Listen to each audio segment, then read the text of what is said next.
A lot of people are worried about play-to-earn gaming being dead, especially with the crypto market being down and a lot of gaming tokens and NFTs being a lot less valuable than they used to be.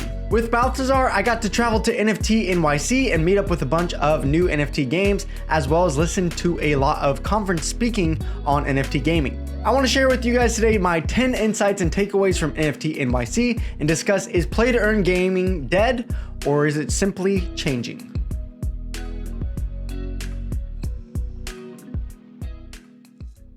Let's start with the negatives, shall we? I'm a little bit more of a bad news first, then get to the good news.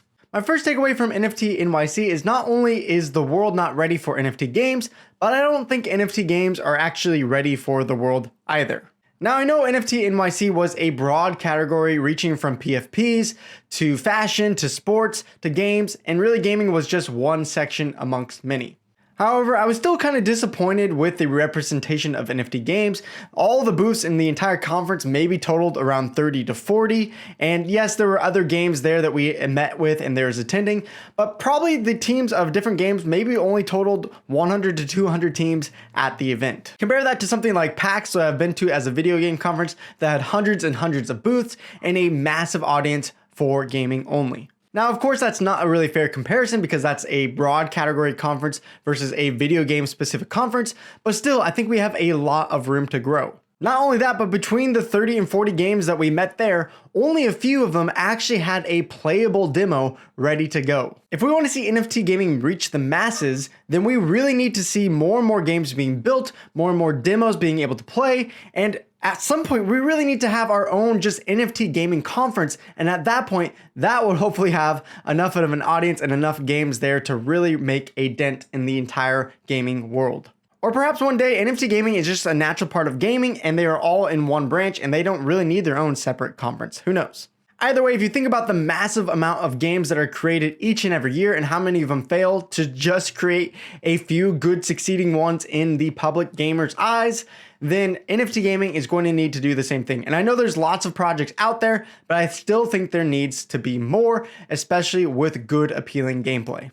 My second takeaway from the conference is that blockchain technology is also not fully ready for NFT gaming. Yes, NFT gaming is possible, the concept has been proven, and there are games out there that are doing it well, but most of the games that I'm still talking to always come back to the problem of, well, right now we're building on ETH, but we might change it up, or we're on Matic, or on AVAX, WAX, whatever it is, but we're not sure this is a permanent solution. Of course, there's lots of blockchains out there, but it still feels like these games are having a hard time finding one that has good community around it, has security around it, and has low gas fees. Again, there's great blockchain technology being built out there, but it's just not up to par with what all the gaming needs are and the capabilities of that blockchain. That will change over time, but it does feel like it's still a problem for a lot of games. My third takeaway from NFT NYC is that there is a lot of the same problems that we're all seeing in the NFT gaming industry, but no magic silver bullet solution. A lot of the conference kept repeating the same things. Hey, NFT games aren't fun. Hey, NFT games, the gas fees are too high,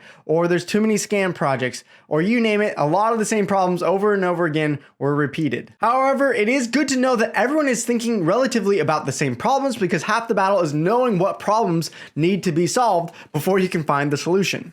I'm still bullish long term on this industry, I just think we need more time to figure out what works and what doesn't. Which leads me to my fourth takeaway is that bear markets are for building. We must have heard that about 100 times during the conference. Bear markets are for building. Bear markets for building. Hey, guess what, guys? This is a good time to build because it's a bear market. While no one enjoys a bear market, of course, it does create a good time for building. I think rather than rushing a product to market, a lot more games are going to go quiet for now, maybe release some tokens slowly over time or NFTs, but instead of rushing their product, they're actually going to take the time to build what is needed. Some of the older games that were able to raise funds during the bull market, I think can now use those funds to improve quality over time. Other gaming projects, I do worry that they might not do enough over this bear market to survive, but only time will tell. My fifth takeaway is the question, is play-to-earn gaming dead? My answer is yes. It's not that play-to-earn gaming is necessarily dead, but I think it is being changed and being redefined into different areas. Pretty much no one at the conference wanted to be called a play-to-earn game. Perhaps that's because they don't want to be associated with things like Axie, who the team is taking a lot of heat because we saw the big pump and now the big dump of the prices.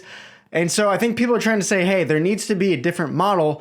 and try to avoid some of those what we call Ponzi-nomics. The different areas of NFT gaming that I heard was first, compete to earn. Compete to earn meaning that they're going to focus more on esports and tournaments as the actual earning part of the game. Second was win to earn, where some games are forcing players to put up NFTs or tokens on the line in order to do a winner takes all kind of style. The third style I heard of was play and own, or even just calling it digital ownership, even avoiding the name of NFTs and just saying, hey, we're not gonna have a token. We're just gonna allow you to own your digital gaming assets on the blockchain. Rather than call it play and earn, or even using the name NFTs, maybe we can reach the market is their point by calling it something different, because NFTs are already in such a negative light with non-NFT gamers. There's also the model of something like Blankos, where it's more of a battle pass to earn that other games we're talking about implementing as well. And then lastly, I thought what's interesting, I don't know how this is going to work, but some games mentioned either watch or engage to earn, where you're maybe not playing, but you're watching a stream or you're participating in some other way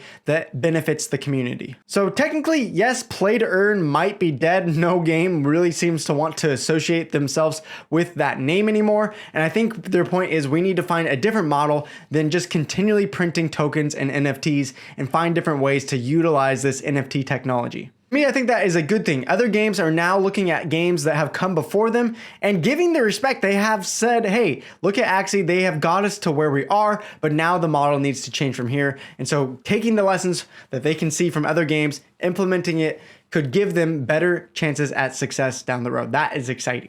Now, which of those models will win out and work best?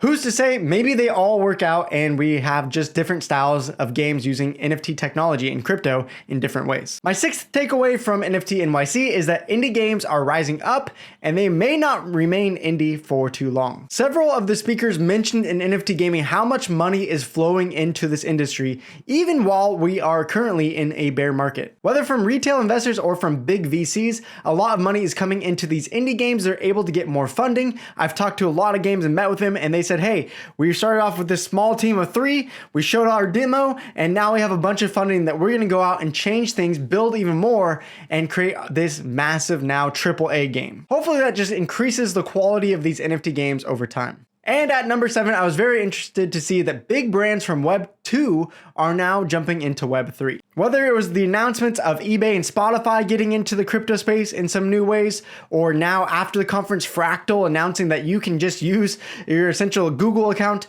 to log into Web 3 games and they're going to handle the wallet side of things. We also had Blanco's Block Party announce that they're going to be a part of the Epic Game Store. And one of the speakers of Polygon was actually someone high up in YouTube who helped build out the gaming content of YouTube. So there's big brands, big names coming into the space, which makes me think that there is a lot to this NFT technology for gaming and it is not going away. And at number 8, there is some good news. I really do believe in about 6 to 12 months, we will have about 5 to 10 actually really good NFT games out here to play, maybe still in beta, but at least playable. While I was disappointed by some of the lack of representation of NFT games at NFT NYC, there were a couple gaming projects that I was really impressed by. And when I talked to them, a lot of them said, hey, we'll have a playable beta by the end of the year or start of next year. And in 12 months, hopefully a fully launched game. If we can just get 5 to 10 games that are really just outstanding games, even if they didn't have NFT technology or crypto involved,